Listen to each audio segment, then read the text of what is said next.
दोस्तों, ये कहानी एक ऐसे व्यक्ति की है जो शादी के कुछ समय बाद अपने पिता से कहता है कि मुझे विदेश जाकर व्यापार करना है। उसकी फैमिली ने उसे विदेश जाने की इजाज़त दे दी। लड़का अपने माँ बाप और अपनी प्रेग्नेंट पत्नी को छोड़कर विदेश चला गया। उस देश में पहुंचने के बाद वहां अपना बिजनेस करने लगा और खूब मेहनत से काम करने लगा और अच्छे पैसे भी कमाने लगा और बहुत अमीर आदमी बन गया। लेकिन उस व्यक्ति को विदेश में 15 साल बिजनेस करने के बाद उसका घर आने का मन करता है। फिर वो अपनी पत्नी को एक लेटर लिखता है, उसमें वह घर आने की सूचना देता है और वहाँ से जहाज में बैठ जाता है। वो व्यक्ति कुछ दिनों बाद अपने नगर में पहुँच जाता है। नगर के चौराहे पर एक व्यक्ति बोर्ड लिए हुए खड़ा था। उस पर लिखा हुआ था बेशकीमती ज्ञान के सूत्र। फिर सेठ ने उस व्यक्ति के पास जाकर पूछा, क्या बेच रहे हो? तो उसने बताया, मैं बेशकीमती ज्ञान के सूत्र बेच रहा हूँ। तो उस सेठ ने कहा, ठीक है, एक सूत्र मुझे भी दे दो। फिर वह आदमी बोला, मेरे इस सूत्र की कीमत 100 स्वर्ण मुद्राएं है। सेठ को ये सूत्र महंगा तो लगा, लेकिन उसने ज्ञान का सूत्र खरीद लिया, जिसमें ये लिखा हुआ था, कोई भी कार्य करने से पहले 2 मिनट सोच लेना। फिर सेठ ने वो सूत्र अपनी डायरी में लिख लिया। सेठ को घर पहुंचते पहुंचते रात हो गई।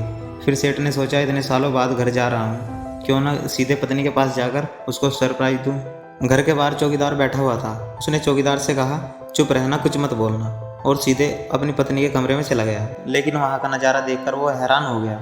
उसने वहाँ देखा कि उसकी पत्नी के पास एक लड़का सो रहा था। ये सब देखने के बाद उसे गुस्सा आ गया और वह सोचने लगा, मैं परदेश में इनकी चिंता करता रहा और ये यहाँ किसी और के साथ सो रही है। आज मैं इन दोनों को जिंदा नहीं छोड़ूंगा। लेकिन जब वह गुस्से में तलवार निकालकर उन पर वार करने ही वाला था, इतने में उसे याद आता है कि मैंने 100 स्वर्ण मुद्राएं के बदले एक ज्ञान का सूत्र खरीदा था, जिसमें यह लिखा हुआ था, कुछ भी करने से पहले 2 मिनट सोच लेना। अब वो 2 मिनट के लिए सोचता है। उसने अपनी तलवार को पीछे खींच लिया और उसकी तलवार किसी बर्तन से टकरा जाती है और बर्तन गिर जाते हैं। बर्तन के गिरने की आवाज़ से उसकी पत्नी की आँख खुल जाती है।